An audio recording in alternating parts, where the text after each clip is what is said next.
Inspiration, clarity, confidence, and wholehearted business strategy. Welcome to Your Next Chapter, the podcast especially for women in their 40s and beyond who know that business and personal development go hand in hand. Tune in each week for marketing, mindset, and personal growth strategies, along with inspiring stories from women around the world who are creating new businesses and lives that are personally fulfilling and financially rewarding. If you're looking to create a business and life you love, you're in great company. Let's find out what will unfold in your next chapter. I'm your host, Angela Rasmus, and I'm so delighted that you're here. Hi there, this is Angela, and welcome to episode 15 in the Your Next Chapter podcast. Thanks for spending your time with me. Just before we leap into today's wholehearted conversation, I just wanted to say thanks so much. I've really been getting some gorgeous feedback from those of you who've been listening quite regularly to this podcast, and that just feels great. You know, I'm sitting here in my little office on the north side of Sydney in Australia, and with this great big microphone in front of me, chatting away to myself. But I realise that that's actually not true at all. You know, my intention with this podcast is to inspire you, to give you lots and lots of examples of women who have stepped into their own next chapter, and so that you can really understand that it's absolutely possible for you as well. And so knowing that jolt of inspiration is actually connecting with a lot of people, just, as I said, makes me feel fantastic. So I really do appreciate that feedback. And there's another part to it as well, because when you leave a response and some feedback on iTunes, a review, that actually makes the podcast easier for other people to find. It makes it more visible. So if you do have a moment to add your voice to that feedback, I'd really appreciate it. You can find just quick instructions on how to leave a review on my webpage under, not surprisingly, iTunes review, when you've got the drop down under the podcast menu itself. So if you could add your voice, I'd really appreciate that. But let's talk about this week, because we're having the chance to listen into a conversation with a quite remarkable woman who I've known for quite some time, and I'm just excited to be able to share her perspective with you today. Now, her name is Kylie Patchett, and Kylie's a mindset coach, and she helps women entrepreneurs break through overwhelm and their own mental BS, as she calls it, to create what you crave in business.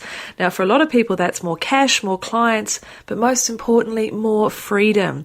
And how to do this without sacrificing your soul or your sanity or your health. So that's definitely a great message to hear. Now, Kylie's the mindset mentor for the Conquer Club, and that's an entrepreneurial incubator with Natalie McNeil. She's a faculty member of the Beautiful You Coaching Academy and has been featured all over the place online. She takes on The World, Violet Magazine, Business Review Weekly, and Inspired Coach Magazine as well. She's also a mum to two little ladies, Abby and Cleo. And she shares a quiet country life with them, and also her volunteer firefighting husband, Shane, who she actually met in a nightclub when she was just 21 years old. Now, Kylie is one of my own belief buddies. I met her online through B-School, and we clicked and have just been sharing this entrepreneurial path ever since. But Kylie has an absolute superpower, and that superpower is helping us understand and rather recognize when fear is holding us to ransom. When we've got real stories going on that tell us that it's not safe, or we're not going to be good enough, or it's not going to work out, so why even bother trying? She has quite an amazingly simple but powerful way of reframing those stories and setting you free, so you can actually create what it is in the world that you want to create. Now, there's just some golden moments in this interview, and I know you're going to enjoy them a lot. And there's one particular description that Kylie uses that I reckon you should adopt for yourself as well. It's definitely Kylie's next chapter, doing this work in the world, and she lets you know about the sort of things she's done in the past. But in particular, she had a chiropractic adjustment of the soul. And that's the expression that I absolutely love, when she realized, I cannot do this stuff that I'm doing anymore. There was a real pivotal catalyst for her. It was when her father passed away, and she realized that he had spent so much of his life in fear of doing the right thing, or in fear of other people's opinions, and it held him back, and he never really truly expressed himself the way he wanted to. Now, for so many of us, your entrepreneurial journey, the work that you want to do in the world, is very much all about the ultimate self-expression, sharing what you know is so important and needs to be shared. And so getting out from behind that mask of fear that could hold you back from that self-expression is absolutely vital.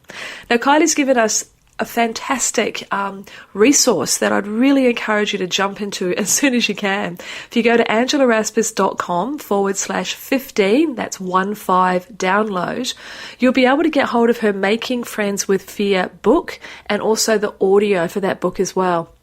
Absolute gold material in there. Hugely encourage you to download that as soon as you can, and it's really going to open your eyes to what possibilities are out there for you when you can recognize the fear and, as the old saying goes, do it anyway.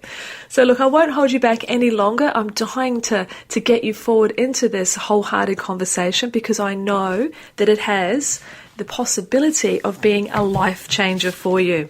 So let's leap in and listen in to Kylie and I talking about letting go of fear. Well, hello everyone and welcome back to another episode of the Your Next Chapter podcast. Thanks for spending your time with me and, of course, my gorgeous guest today, who is a great friend and a colleague and someone who has been referred to as the fear whisperer, a really important part of our entrepreneurial journey. Kylie, my darling, thank you for spending your time with us today. Hello. I've got the biggest grin on my face. I know this is a podcast, but I'm grinning into my microphone. I'm so excited to be here. Thank you, Ange. You're welcome, my darling. And well, I know that this is a topic that is so important for my listeners and my audience, and of course your own, to hear about and to talk about and to bring out into the open and really have a good look at it. This whole idea of fear and how it can trip us up and holding us back from shining, as you would often say. But before we go down that pathway, I'd love to know, and this is something I ask of all my guests on the podcast, is this a next chapter for you, the type of business that you're creating and running now? So tell us about that, because it sounds as though it certainly is. I think this is chapter 68. Is that okay? No. My first chapter, my professional career started as a forensic scientist, so forensic biologist, as an expert witness for Queensland Health. So basically taking a crime scene, histories and evidence and doing the DNA typing on them and then going to court on the findings. So that was my very first chapter. Then when I got bored of the Queensland Health Old Boys Network, I moved into medical management in sleep and respiratory disorders. So that was chapter 2.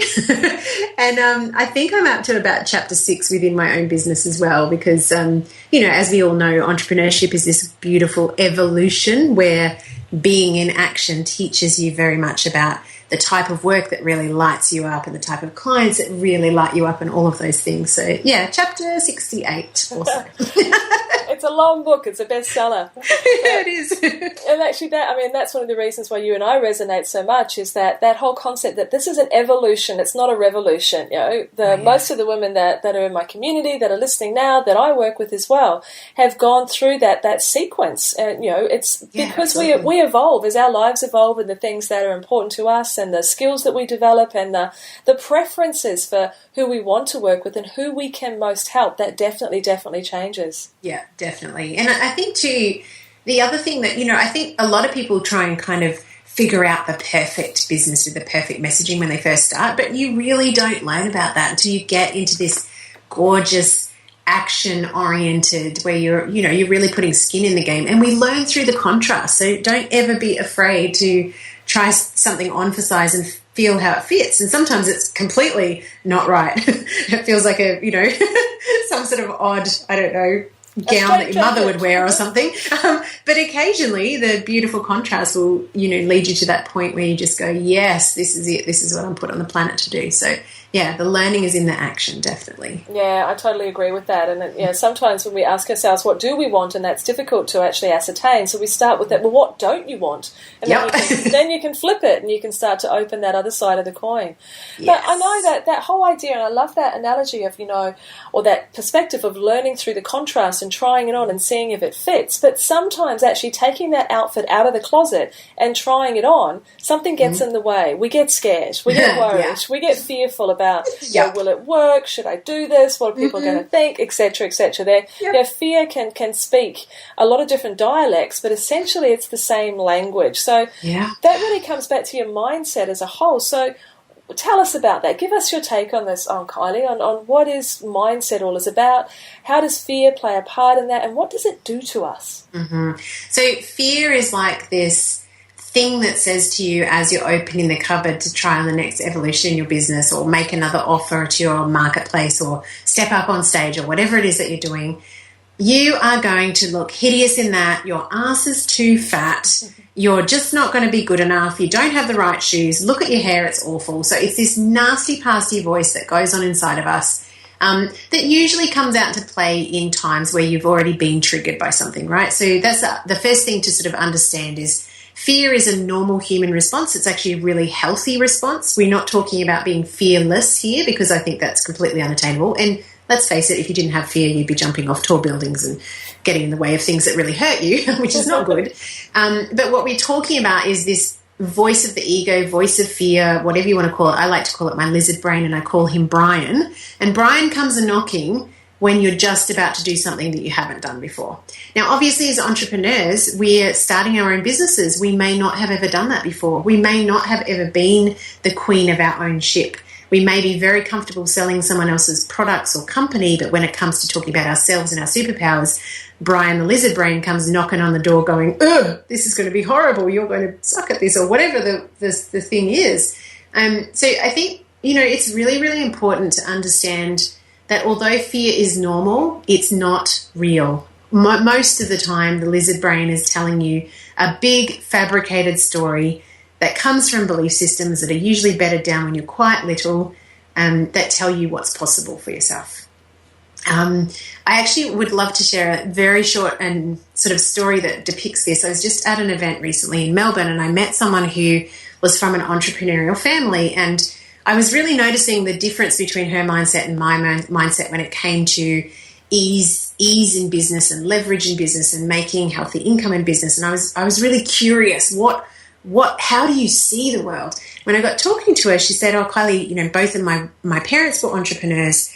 I grew up feeling like innovation and creativity and creating something from nothing was really easy.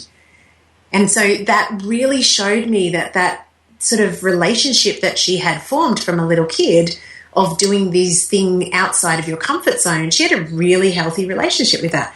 But most of us don't get that. She would be maybe 1 out of 1,000, I reckon. Most of us as entrepreneurs have had experiences external to entrepreneurship. Maybe we're in corporate or 9 to 5, or maybe we've been, stay-at-home mums or whatever, and we haven't had the experience of making money easily from our superpowers and getting out there and shining and being proud of that.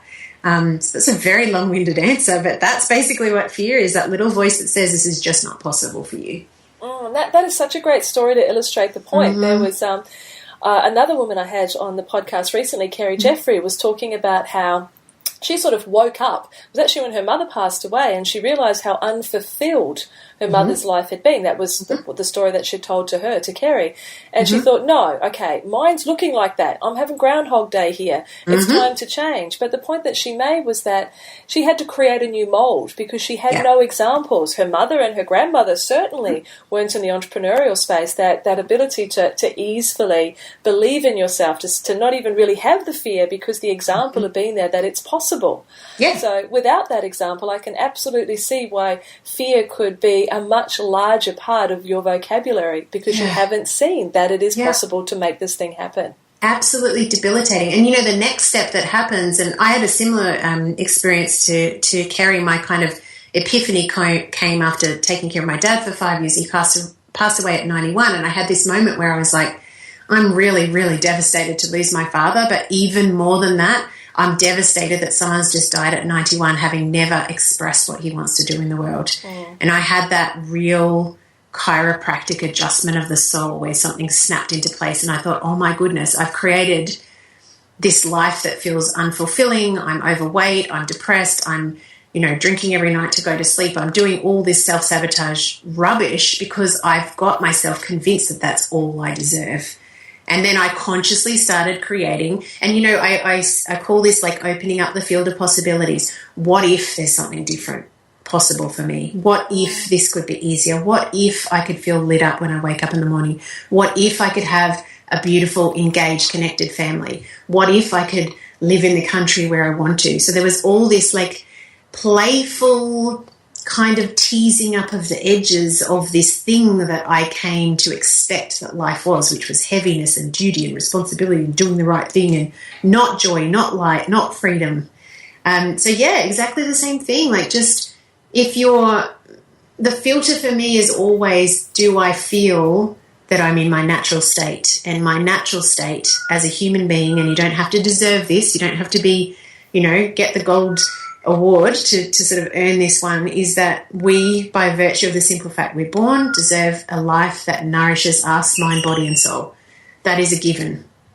If I don't have that feeling that I'm in my natural state, which is peaceful and calm and content with my life and having more than enough of what I desire, then it just means there's some mindset crap that's in the way. That's it. There's something that I don't see as possible for me. If we're using this analogy of the wardrobe, which we have throughout this conversation, everyone who's listening, try that one on for size. Yeah, absolutely. That there is that possibility. I mean, we need to acknowledge that life has its bumps, life has its ups and downs, totally. but our natural state is not to be stressed or unfulfilled or depressed or unhappy or just feeling as though there's something missing. So if that is the natural state you have now, then that's your soul calling. Absolutely. You need to look. I love, you used an expression there before that you had a chiropractic adjustment of the soul. For the soul, yeah. That's a really powerful one. And it made me, as I was listening to you, the thing that was coming up in my head was that, having and creating your own business, your next chapter is the ultimate form of self-expression. Oh, really, absolutely. To take that thing that is inside of you that you truly believe that you've developed, that you've experienced, you've navigated yourself around the potholes and out of the dead ends and the cul-de-sacs, and you now want to share it. That opening up to that field of possibility and that what if up thinking, as opposed to what if it goes wrong and what if they don't like me and what if it doesn't sell, and looking on like literally the negative side. We can pause in the moment and adjust. We can have that own chiropractic adjustment of our soul, of our perspective, and look, what if it did happen? What if this did work? You'd approach things very differently. Sorry, Angela, I didn't mean to speak over you then. There's a quote that comes to mind as soon as we start talking about this, which is, worry is practicing for the worst case scenario, faith is practicing for the best. And I am constantly asking myself, because all this mindset stuff is just a version of reality, right? It's just a story you're telling yourself. So when you're telling yourself, I'm going to fail, I'm going to trip, people aren't going to like me, I don't know enough, I'm not good enough, I'm not an expert yet, I can't charge money, like any fear-based story, it's just a story. But the thing is that we are so used to, and we're kind of conditioned to believe limiting stories from a young age, that we just think that in inverted commas reality is reality, and it's not. It's just a story. So constantly be saying to yourself, am I practicing for the worst case scenario here or the best? Yeah, I totally agree. And that I remember, I love that quote, and I remember actually having a light bulb moment in the shower a while ago. I can't remember when it was. Where all light bulbs come from. Where all my good ideas come from. And thinking, what if I approach this from the perspective that it's all going to work?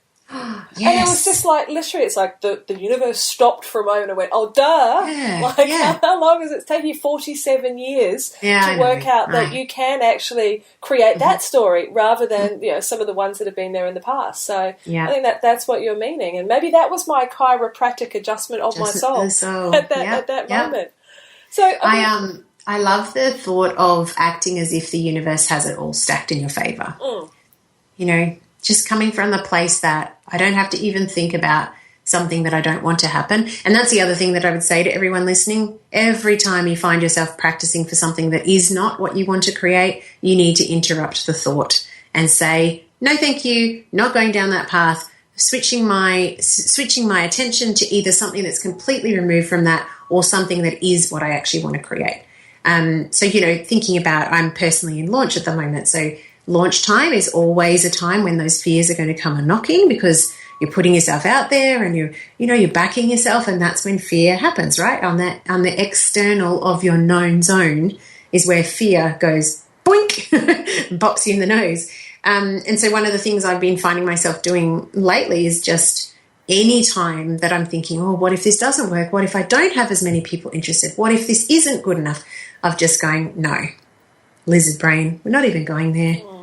Not even going to spend time and energy going there. That's something that I don't want to create for myself.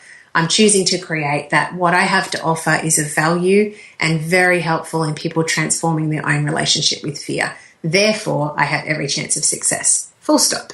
End of thought process. Yep, absolutely. So it really is. It's a conscious choice that we can decide, look, I can go down that avenue or I can go down that avenue. And it's not that you make that choice just once and there you go. Now I'm like never fearless. No. No, it's never going to happen again. It's a consistent, it's a choice every day to decide to act in spite of, alongside of, welcoming the fear, just because I think the perspective that I often take on it is that fear is really, as you said, it's very healthy, but it's a great thing because it means that what you're about to do matters. It's important to you. Oh, yeah, absolutely. If it wasn't, you wouldn't excuse me for this. You wouldn't give a shit. It wouldn't come up. So exactly. It's actually a good thing. Yeah, bless the fear. That's another thing that I always say to my clients. Bless the fear. Thank you, fear. You're showing me the edge of my known zone. Now, I'm committed to evolving and growing in this lifetime, and as an entrepreneur, therefore, the fear is a great sign. It is a great sign, because if I wasn't growing and I wasn't evolving, I'd be very comfortable. Absolutely. The fear would not be there. So is it fair to say that when it comes to fear, that there are some real self-sabotage patterns that you see? Oh yeah, definitely. I long ago spent a rainy Saturday back in our old house in Mullaney putting together a wall full of sticky notes because I was having the same conversations with my one-on-one mindset coaching clients and seeing the same patterns of self-sabotage. And there was a big divide between the clients that were making great progress and taking action and, evolving, and the people that weren't. And I was like, okay, there's a gap here. I need to understand the patterns that people go into. Now, we all know some of them, like, the straight up pattern of like procrastinating through perfectionism or getting on social media and spending 20 minutes, looking for something instead of actually doing the one thing that would have taken 2 minutes to actually do that was, aligned to your own business success. Those types of things are really common. What I realized in that afternoon was that the self-sabotage cycles actually kind of collected themselves into 7 different types, which I have given a name to because I do like to name things. So they're things like, one of my personal self-sabotage cycle definitely is playing the overwhelm game. And as soon as I go into the overwhelm game, going straight into overwork, working harder rather than smarter, working at night, spreading myself too thin, stopping going to the gym, not eating well, and therefore ending up in a heap. So that's what I call the overpreneur, like the overworking person. The fear that drives that is the fear of failure. So when people make failing a bad thing rather than a feedback thing, they can tend towards that sort of self-sabotage. But to take one of the other really common ones, like the comparapreneur, like, beautiful women with these beautiful gifts in the world that spend so much time looking at other people's businesses and telling themselves, see, it's all been done before, she has it better, I'm never going to be able to do this, I don't know enough, and really putting other people on the pedestal and knocking themselves down to size to be this tiny, small, insignificant person. Driven by the fear of needing to be loved or accepted. So often these patterns are really embedded as little people. So for comparapreneurs, a lot of the time they've been taught that they have to be a particular way to receive love. Now, whether that's real or a perception, that's a whole other conversation. But the perception for them is that I have to be X, Y, Z to actually, get your love and approval. What that does in a business sense is they're always looking for outside to be able to measure their worth or their worthiness. So they always need to be looking outside of their business to kind of have that measuring stick rather than having that worthiness come from internally. So that's just 2 of the really, really common ones. The other one that comes to mind very much so is the dreampreneur. So a person with a very, very, very big picture thinking. If they get out of their own way, can be world visionaries, literally world-changing leaders. But unfortunately, the dreampreneur quite often has her head so much in the clouds that she doesn't know what to do day in, day out to make it happen. So there's a lot of dreaming, a lot of visioning, a lot of like, oh, this will be wonderful, but no actually manifesting into reality. And obviously I'm talking about when people are in self-sabotage. All of these have very positive flip sides as well.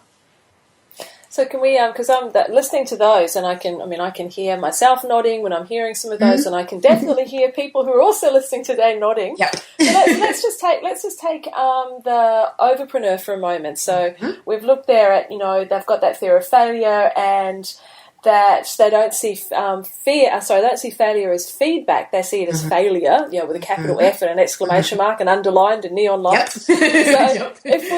So they can overwork themselves and fall in a heap. If you flip that, if they gain awareness, because I know that one of your expressions is about self-mastery is really the key to everything. Absolutely. So if they gain awareness that is their tendency, and they take the steps to solve that or address that, and they've now flipped into the positive side. So what's the positive? You said with the dreampreneur, they really can change the world. So what happens with an overpreneur? Can literally change the world. The comparapreneur, her strength is to actually practice self-mastery, she heals herself and the past limiting stories, because there's a lot of usually shame and guilt attached to comparapreneur. When she goes on her own journey to transform that for herself, and as she's on that journey, she is the most amazing guiding light for other people that are seeking transformation as well. They're just amazing. They're fully in their heart space, these people. They've got the biggest hearts on the planet. They're super warm, they're super inviting, and when they get out of their own way, they're so inspiring to other people, just so inspiring. Like, I'm getting goosebumps feeling into these people, because they're just those people that you would listen to at the beginning of your journey and just see your potential. And they can usually see everyone else's potential except theirs just so easily. They're the sort of people that can have a conversation with someone and just be like, no, what I can see for you is XYZ, when that person can't even conceive a different way of being for themselves. For the overpreneurs are those people that are super, super grounded and super action-oriented when they're in balance. So I know for myself, when I'm in balance and taking care of myself, I can get an amazing amount done without the need to self-sacrifice my health, my sanity, my soul doing it. So they're the people that are kind of you are never going to see an overpreneur talking about something without actually going and doing it. So they're supreme implementers. They often actually support people in people's businesses, overpreneurs, because they like to actually make things happen. So quite often they can be behind the scenes. I totally don't have that personality, so I kind of buck the system there a little bit. But every single one of the fear cycles, like, the shinepreneur, chasing shiny objects, perfectpreneur, procrastinating by perfectionism, they all got this beautiful flip side, which I call the superhero.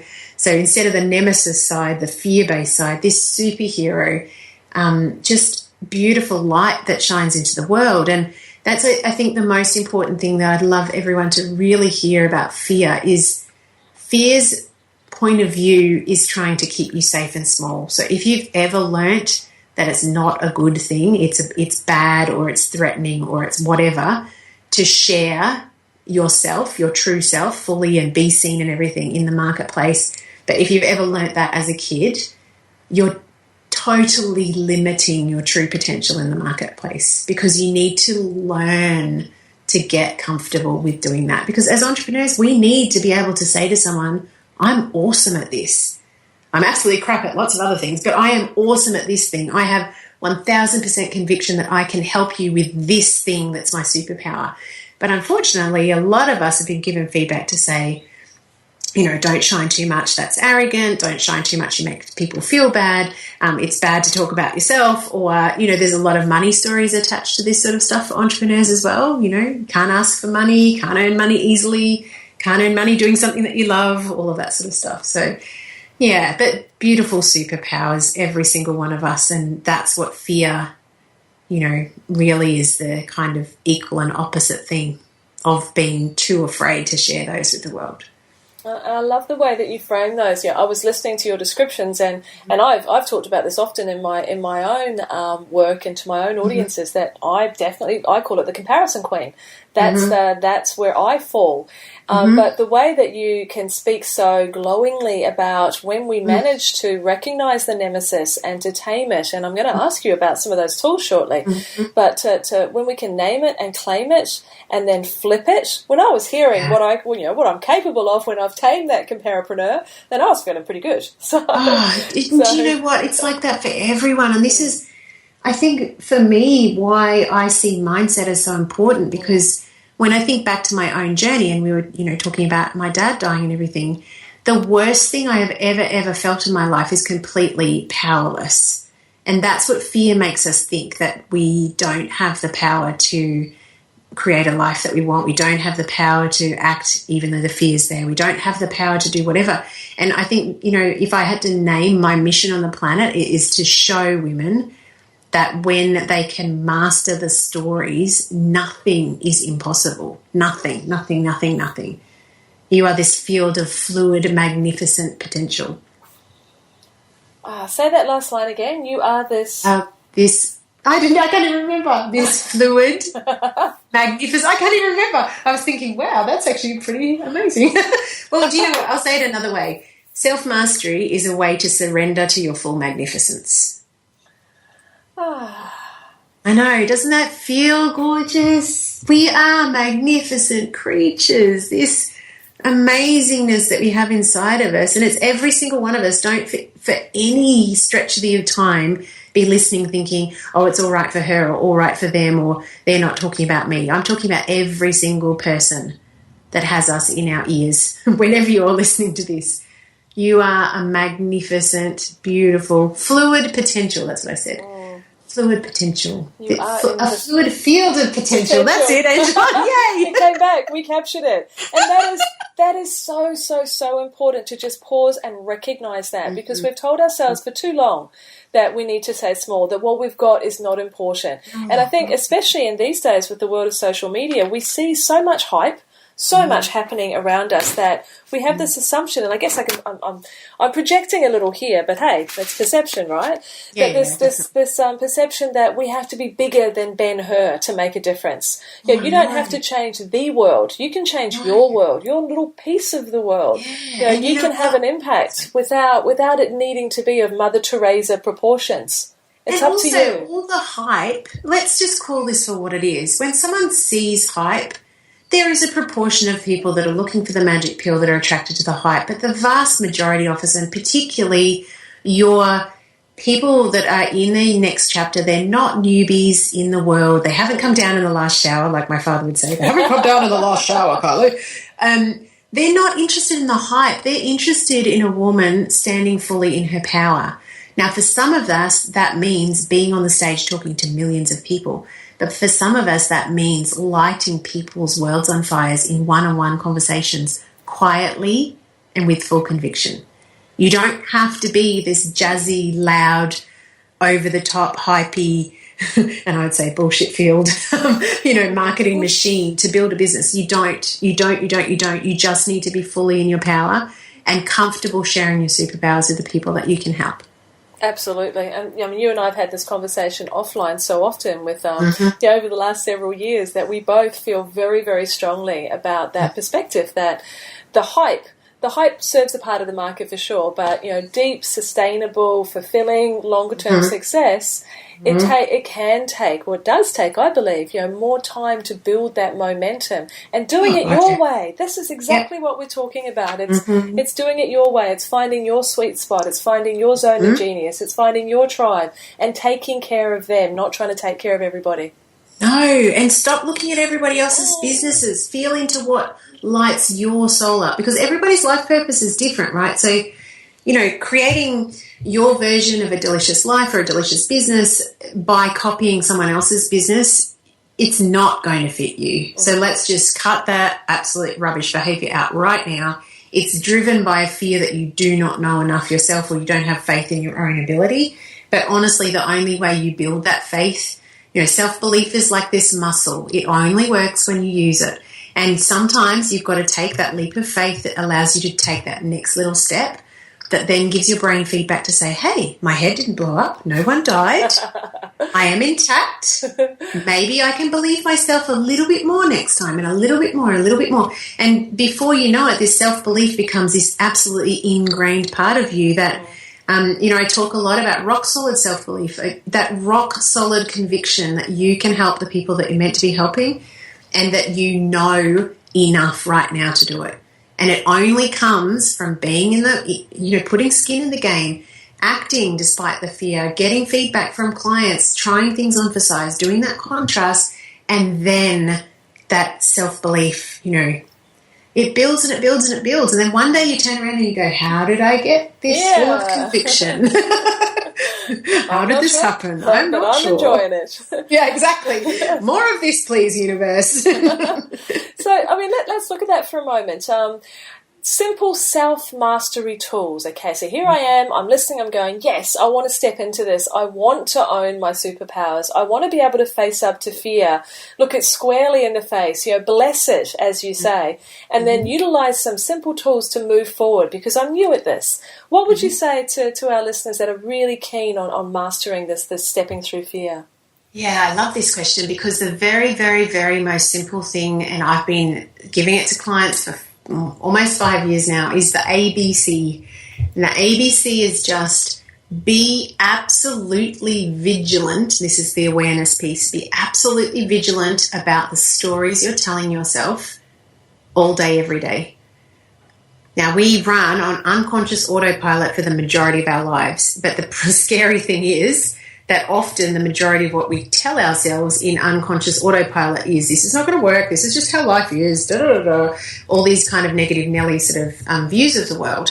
So the very first step is to become aware. And then the second thing that I would say about awareness is, if your business is not where you want it to be right now, be really honest with yourself about what the reality is. So if it is, I only earned $5,000 in the last year, or if it is, I'm just too scared to ask people for money, or whatever it is, I don't care what the reality is. Document it like you're taking this little snapshot.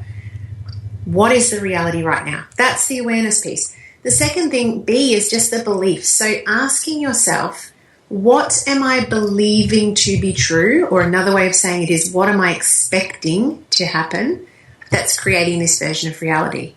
So what am I believing to be true to create this reality? Let's take the example of the not enough clients, or actually not asking people for money, for instance. So if you're in a sales conversation, you're aware that you never ask people for the sale. Then one of the beliefs that can definitely drive that one is, I don't know enough to ask people for money, or I can't earn money easily, or whatever it is. Whatever it is, document the beliefs that are driving the way that you're behaving, because beliefs always drive your behavior. Always, always, always. And then the third thing is, harness the power that you have to create a new way of being in the world. So the C is about conscious choice, and it's consistent conscious choice. So being aware of what the situation is, then the beliefs that drive it, and then the last piece is going, do you know what? I'm actually not creating what I want with that belief system. I wonder what belief system I could try on for size to create something different. And then the choice is, and this is the kicker that a lot of people don't do, because all of this is cerebral, right? Until now, this is processing, just thinking about it. The taking action is, how would someone with that new belief system that I'm just trying on for size, just like we're in the wardrobe, just trying it on for size, I don't have to wear it for a full day, just trying it on for size. How would someone who's acting from that belief of the world be acting right now? And then do it. And do it consistently. Consistently. Not just once and then run off with your tail between your legs, consistently. Now, obviously, when you're actually aware of something that's a really ingrained belief system, like you have to work hard to make money, or I don't have any value in the world, or what I have to offer is not helpful to someone, it's not going to be necessarily as simple as just trying something on for size, because they're really big ingrained belief systems and they're conditioned. So then that's when you need to be looking at other modalities to help you shift things, either working with a beautiful coach, using EFT, neuro-linguistic programming. I also really love NLP. There's lots of different mindset taming tools. But without that awareness and understanding the belief first, you really can't do that belief shifting. So that's what I would say from a really simple point of view, the ABC: awareness, belief, consistent, conscious choice. And you're absolutely right that we can't shift things that we're not aware are even there. So it's like that ignorance is bliss. Well, not always. If you can, and I love that way of looking at it, is that just have a look, take a snapshot of your reality right now. Yeah. If you're not creating what you're craving, then something needs to change. And I absolutely agree with the beliefs that are set down. I mean, we know this scientifically, psychologically. They get set down in the early years. I know one of my own beliefs. I grew up on a farm in New Zealand, and my dad was a shearer and a fencer. He's retired now, but I very, very, very much was brought up with the idea that you have to work very hard to be able to make money. And one of my clearest memories is, if my dad saw a story in the New Zealand Herald, where I grew up, where someone, made money with ease, be it in the stock market or whatever the case may be, it rings in my ears. And the expression was, I bet that bastard's never done an honest day's work in his life. Yep. Yep. Do you know what I heard? You're reminding me of a story that my dad had, because my dad was born in the Depression, eldest son of an Irish Catholic family of 9. So you can imagine the framework there. Like, there's no money, there's lots of guilt, and there's, life is not really happy. And one of the things that he used to say to me when we would drive past, and it's still an issue for me, we've talked about this, Ange, and, I've talked about it on my blog, so probably half the universe knows, but is driving past someone in, a beautiful four-wheel drive, like a Volvo or a Mercedes or something, he would say, and I can still hear him clear as day, those people have more bloody money than sense. Yep. So I've got this ingrained belief thing that, A, I can't drive a nice car because I don't want to be one of those butthead people that my dad didn't like, but also that when you're wealthy, that you spend money irresponsibly, I guess. Yeah. That's the message that I heard. So not helpful for creating ease and flow around earning money at all. Neither of those things. But until we're aware that we've got those beliefs, that that's what we're thinking, that that's the framework that we're operating within, or that's the old script that we're following, it's impossible to change it. Impossible to change it. Exactly. And that's why, part of what I do in my group program certainly is teaching people the process of questioning why their reality doesn't match their desires, understanding the belief systems, where they got them, who they got them from. So getting that sort of awareness piece, and then having all of these tools and frameworks, etc., to actually shift. But as you say, someone out there might be saying, I'm not earning money in my business because I'm a big fat failure. But what's actually going on is your father saying he's never earned a bloody honest day's work in his life. So you're creating this reality for yourself of working really, really hard to earning money. Absolutely. As I'm hearing you talk, the word that comes up for me is once you move into this area of self-mastery, once you've got that awareness and you're making the conscious, consistent choices for change, it's freedom. It really absolutely. It's freedom. You can create whatever you want, and it's your definition of success. Yeah. It's not somebody else's you need to try on for size. This is your wardrobe. That's when the freedom really comes. So absolutely. I think what our listeners really need to know is that there is steps forward here. So you've given us some great tools and been very kind. This will be in the show notes, that there is a beautiful download of your book, Making Friends with Fear, which you can grab a copy of when you go to angelarasmus.com/the number 15 and the word download. So that's where you'll find the Making Friends with Fear book, which I have read and I think is fabulous. Yay! But if you're ready to work more actively, to really tackle, you're recognizing this is ringing true for you, you're hearing that, oh my goodness, fear is definitely playing a role. It's center stage in my story, and it's time to change the script. Time to ditch the lizard brain, ladies. Ditch the lizard. Say goodbye, Brian. So could you tell us, I know that you have a quite spectacular program called Making Friends with Fear. Can you tell us some more about that? Yeah, absolutely. I think, the reflection back to you exactly on that freedom point is that I truly believe that self-mastery is the only true path to freedom. So we think in our lives that we need to be doing something or being something or whatever to feel okay in the world. What actually really, really is the truth I've found with working with my mindset clients and in my own mindset journey is that when you actually have the ability to master any unhelpful belief systems that come up for you, any negative thoughts, anything like that, you are truly free to create whatever you want. That's the central sort of idea behind this program. The reason I actually created the program was in September I wrote Making Friends with Fear, and the feedback I was getting was like, holy cow, you sound like you're in my head. And I'm like, I promise I'm not. That would be weird. But, I've done enough of this work where I have literally heard all the fear stories. I don't often hear one that I haven't heard before. And one of the things that I was really frustrated with was not being able to, I can't work one-on-one with thousands and thousands of people. It's just not sustainable for me, my lifestyle and whatever. And so I decided that I needed to reverse engineer the formula that I use with my one-on-one clients to unhook anything in their way mentally and actually put it into a framework in a group coaching program so that people could access this work and go on the journey of self-mastery with this beautiful circle of sisterhood around them. And, the magic that happens when you have women in circle working on this stuff and being really real about what's going on for them. Number one, it shows you that fear is just normal and it's not just you, to borrow from Brené Brown. And the second thing is that everyone learns from each other. So there's this beautiful just overflow of learning and peeling back the layers that is really, really facilitated by working in group. So what I've done is actually created an 8-week program that allows people to have access to the Making Friends with Fear formula, which is the framework that I have been using with mindset coaching for a long time now, but also with the added benefit of a beautiful community forum and group coaching calls every week so that people can actually get live one-on-one coaching, but in a group situation. So that what that does is this one firecracker going off and then every single other one goes off because everyone's going, oh my God, I just had a realization.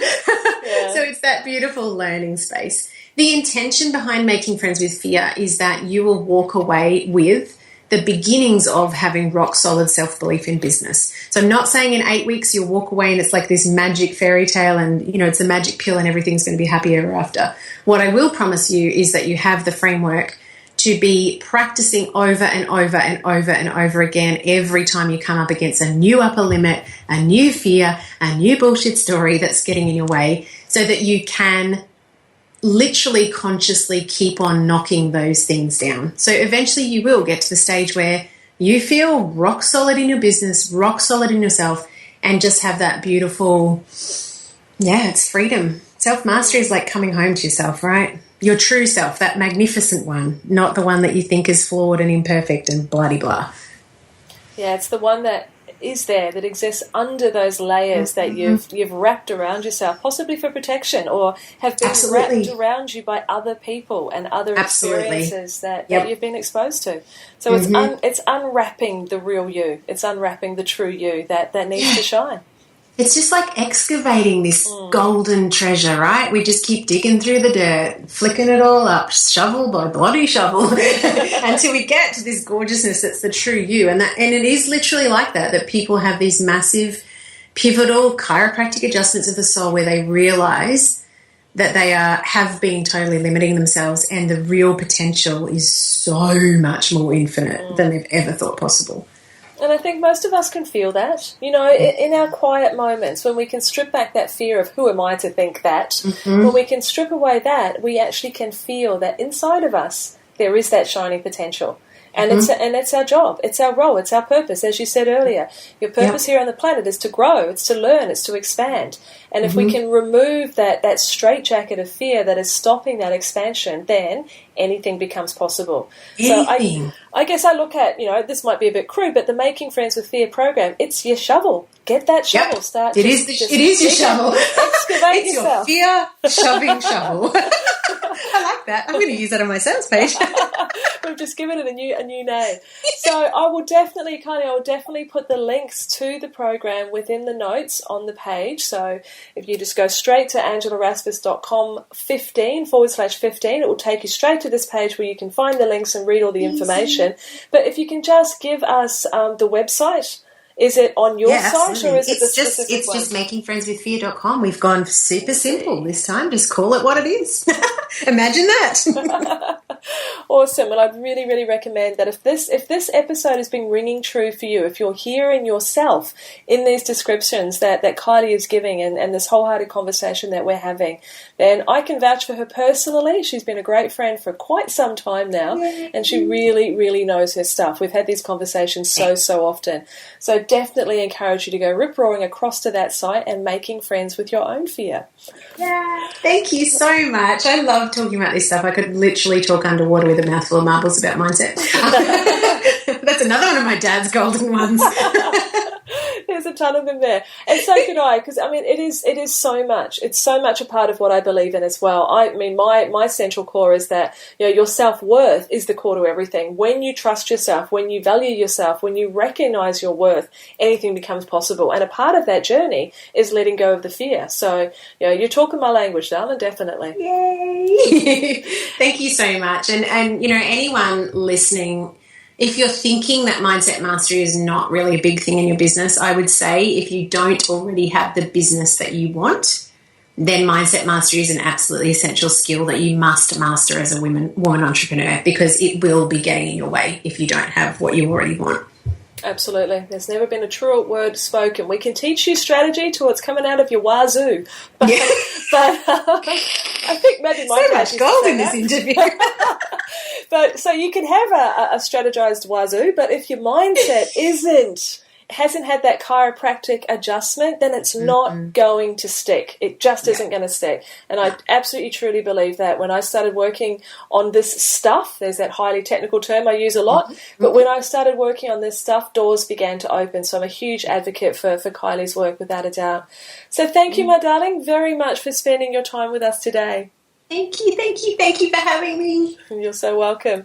And to my listeners, to you, thank you for investing your time with me and Kylie here today. I know there's many things that you could be doing, but this investment and looking at the things that can help you internally, not just externally in your business, will really, really pay off. So I appreciate you putting the time aside to spend it with us here today. I'll be back again next week with the next episode of Your Next Chapter podcast. And until then, have a lovely day. This is Angela.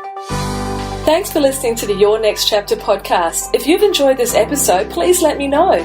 Pop over to angelaraspas.com to subscribe to the show and leave a review. And whilst you're there, you can also enjoy valuable free resources, including show notes and downloads, along with the Next Chapter community, where you can connect with other wholehearted women on the same journey as you.